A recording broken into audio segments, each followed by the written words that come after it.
Good morning student, class 10th, विषय हिंदी साहित्य, पाठ्य पुस्तक कृतिका, चैप्टर फर्स्ट, गद्य खंड, शीर्षक माता का अचल, जिसके लेखक शिव पूजन सहाय। इस चैप्टर का पहला भाग, जैसा कि विदित है कि क्लास 10th में आपकी दो पाठ्य पुस्तकें हैं, जिसमें एक का नाम क्षितिज है और एक का नाम कृतिका है। तो हमने अभी तक क्षितिज के जितने भी चैप्टर हैं जो आपकी परीक्षाओं में आएंगे, और क्षितिज के अंतर्गत भी दो भाग हैं, एक है गद्य भाग और दूसरा है पद्य भाग, अर्थात गद्य खंड और पद्य खंड, काव्य खंड जिसको कहते हैं, वे दोनों मैंने आपको करा दिए। अर्थात क्षितिज के जितने भी चैप्टर थे उन सभी चैप्टर्स का मैंने एक्सप्लेन कर दिया, व्याख्या कर दी, भावार्थ बता दिया आपको, और उसके प्रश्न उत्तर भी मैंने आपको अच्छे से बता दिए। अब मैं दूसरी जो पुस्तक है क्लास 10th के अंतर्गत भाग दूसरा है, जो भाग दूसरे नाम की पुस्तक है, इसका नाम, इसका भाग दूसरा है कृतिका, जिस पुस्तक का नाम है कृतिका। जैसा कि अभी तक मैं आपको हर वीडियो में बताता आ रहा हूं कि एक क्षितिज और कृतिका है, तो क्षितिज फिनिश हो गई है।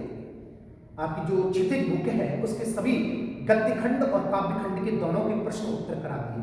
आज से आपके सामने मैं कृतिका पाठ्य पुस्तक लेकर प्रस्तुत हुआ हूं, जिसका पहला चैप्टर है, और इसके जो शीर्षक है वह है माता का अचल, और इसके जो लेखक हैं वे आपके शिव पूजन सहाय हैं। तो इस चैप्टर के बारे में थोड़ा सा मैं आपको संक्षिप्त रूप में, समरी रूप में थोड़ा सा प्रस्तुत कर देता हूं आपके सामने, फिर पुस्तक पाठ्य पुस्तक के माध्यम से एक एक लाइन को बहुत अच्छे तरीके से प्रस्तुत करूंगा। जी, आप जानते हैं कि आंगन की शोभा, घर की शोभा यदि होती है तो दो चीजों से होती है। जानना चाहोगे वो दो चीज कौन कौन सी है? एक तो घर के बुजुर्ग और एक घर के बच्चे। यदि ये दोनों चीजें हैं जिस घर में, तो सच कह रहा हूं वह घर आपका स्वर्ग से बढ़कर भी है। अर्थात उस घर के सामने स्वर्ग भी फैल है। अर्थात जिस घर में हर कोने कोने में, हर आंगन में बच्चे खेल रहे हो, और जिस घर में हर कोने में, हर जगह पर बुजुर्ग हो, वह घर स्वर्ग से भी बढ़कर है। अर्थात वहां साक्षात देवता निवास करते हैं। जिस घर में बुजुर्ग लोग और बच्चे होते हैं उस घर में साक्षात देवता निवास करते हैं। अर्थात वह स्थान देवलोक बन जाता है जिस घर में बुजुर्ग और नन्हे मुन्ने बच्चे होते हैं। यह चैप्टर है, इसी चीज को लेकर कहा गया है।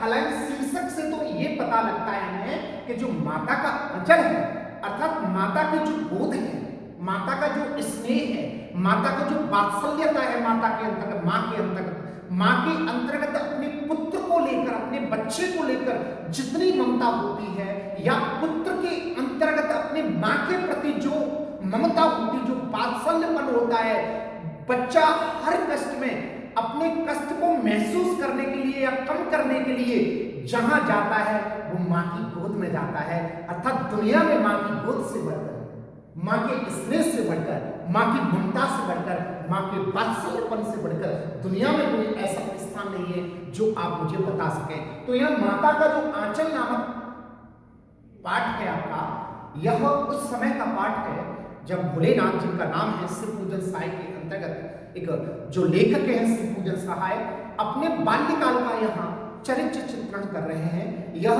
पहला उपन्यास है हिंदी साहित्य के अंतर्गत, पहला ऐसा उपन्यास है जो माता का आंचल, जिसका शीर्षक हो, यह शिव पूजन का पहला उपन्यास है आपकी हिंदी साहित्य के अंतर्गत। इसमें माँ बाप के प्रति बेटे का स्नेह, और उन माँ बाप का बेटे के प्रति जो स्नेह है, और जो जो बच्चे का माँ बाप के साथ में बचपन काल में खेलना, लड़कपन में खेलना, उस छोटी सी एज में नन्हे मुन्ने वाली जो एज होती है उसमें उनके साथ में खेलना और उनका क्लोल करना बच्चे के साथ में, बच्चा उनके साथ में क्लोल करता है, माँ बाप बच्चे के साथ में क्लोल करते हैं, कभी बच्चे को गोद में उछालते हैं, जंप कराते हैं, कभी बच्चे को उठाकर किसी पेड़ पर बैठा दिया उसको पकड़ के, कभी बच्चे को चुम्मा ले ली, बच्चे का स्पर्श कर लिया, उसको चूम लिया, कभी बच्चे को कभी दाएं हाथ पर दाएं गाल पर चूम लिया, कभी बाएं हाथ पर। तो माँ बाप का जो बच्चों के प्रति जो स्नेह है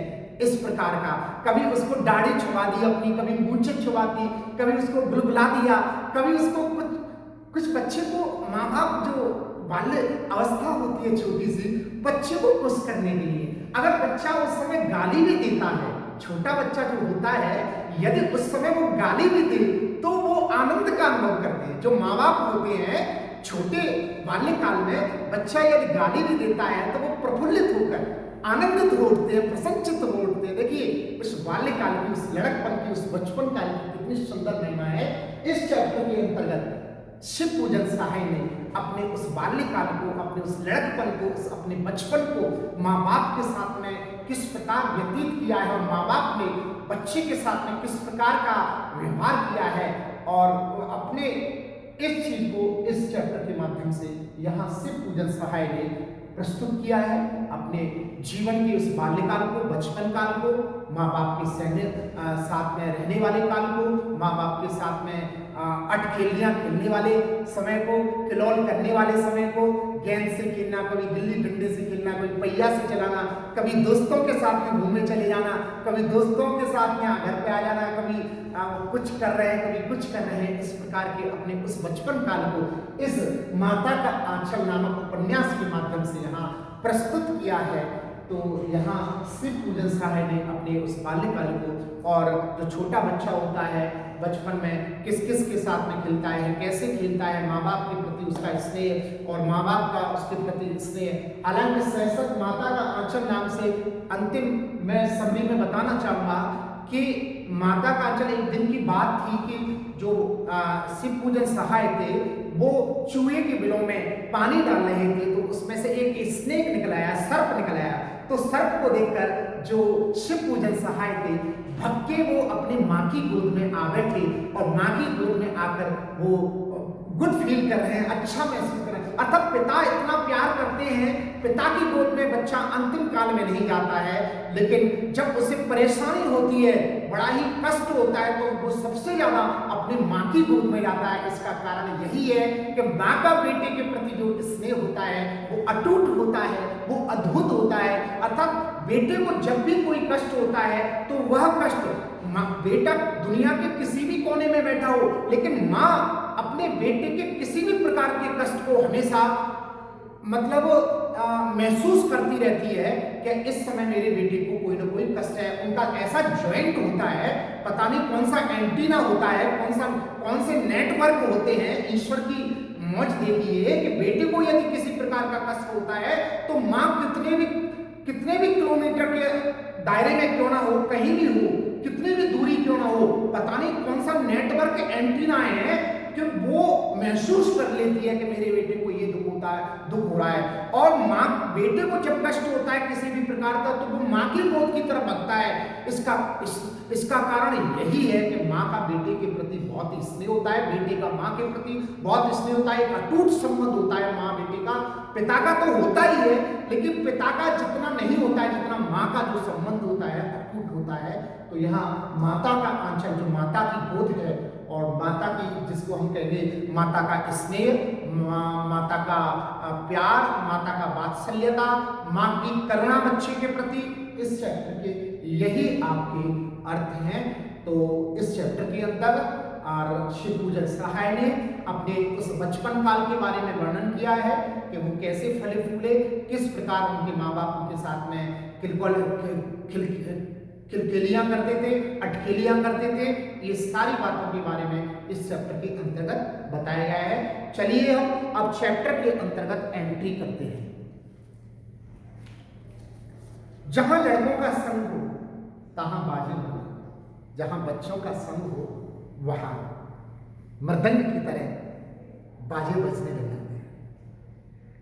जहां बुड्ढों का संग तहां खर्चे करते हैं, और जहां बुड्ढों का संग हो वहां तो बात ही कुछ अलग है। घर में बुजुर्ग हो तो बात ही कुछ है।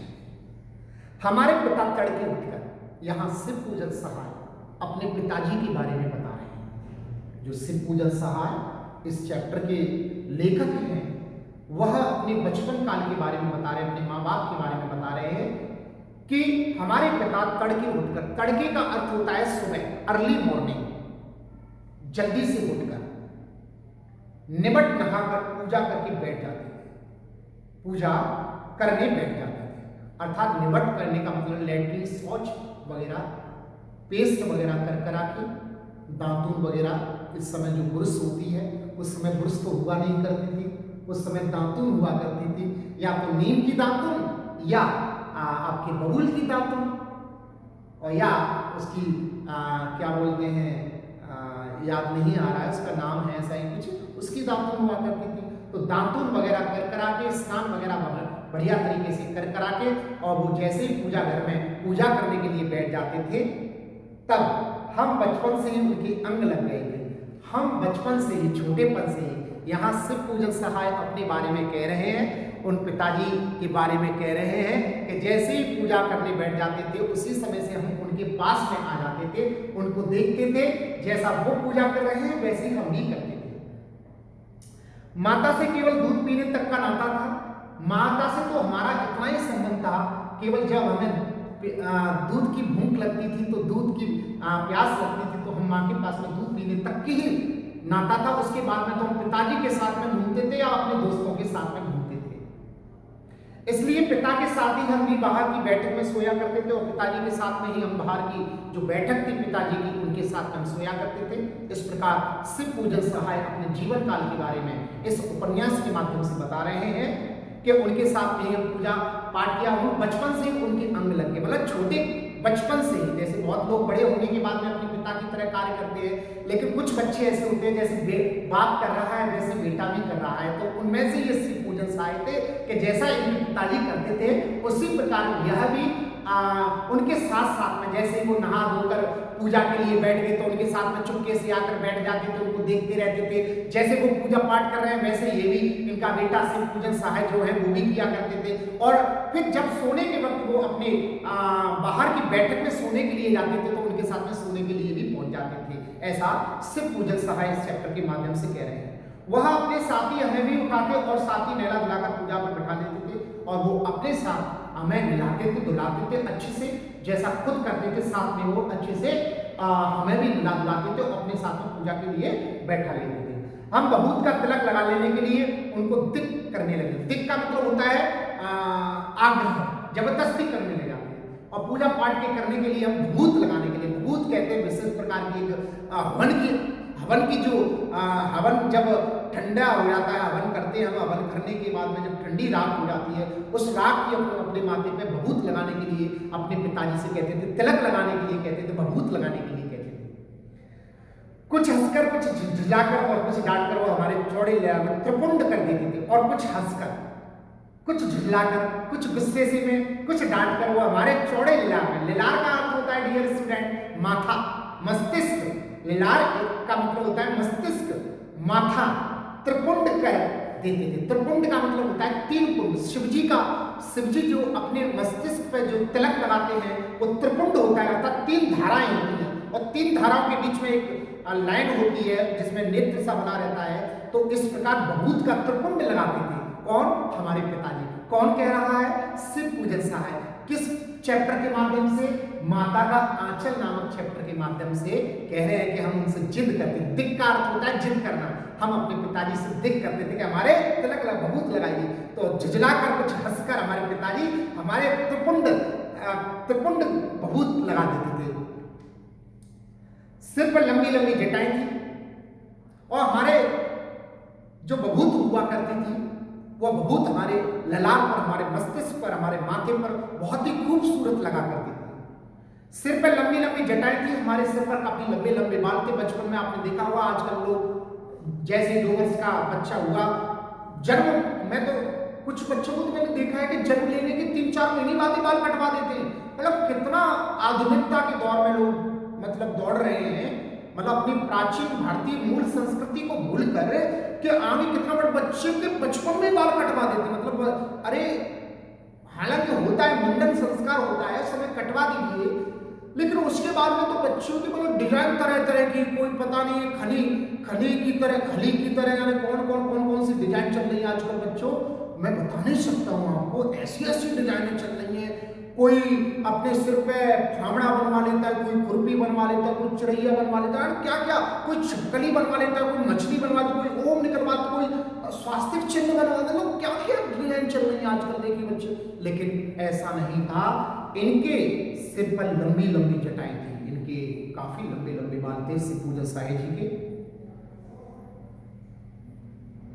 बहुत रमाने से हम खासे बमबोला बन जाते थे, और बहुत लगाने से हम काफी बमबोला बन जाते थे, मतलब भोलेनाथ की तरह हम बन जाते थे।